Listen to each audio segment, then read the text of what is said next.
Hello, today we're going to make beef teriyaki. And here are the following ingredients. Beef sliced thinly, brown sugar, mirin, sake, and soy sauce.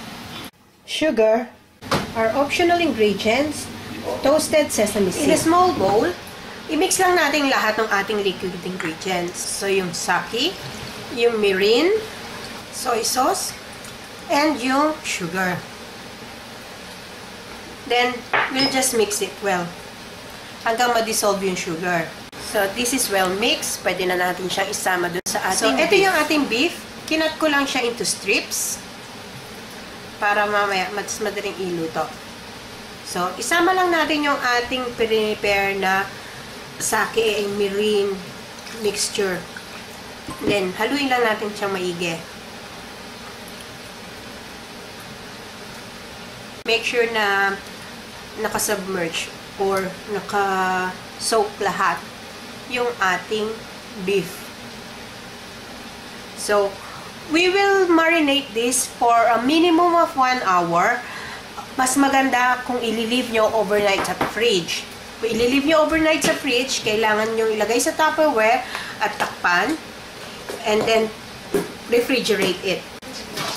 This one's been marinated for 24 hours. Then, we're ready for frying. Yan. Dito sa pan, nagpainit na ako ng cooking oil. So, i-stir fry lang natin yung ating beef. Medyo matalsik ito.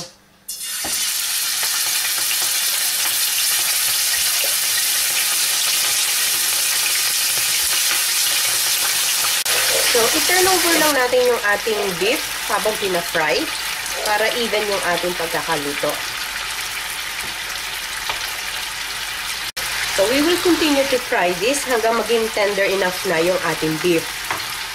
So, the beef is cooked. Let's just set this aside. So, tanggalin lang muna natin hanggang matapos natin lahat ng ating beef.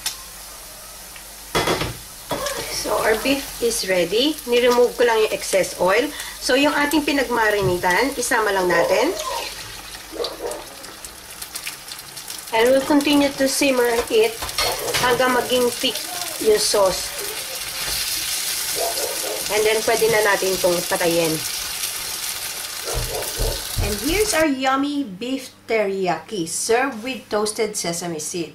Sana magustuhan nyo itong recipe na ito and share it with your friends. Hanggang sa susunod kong video, magkita-kita ulit tayo. Bye! Salamat!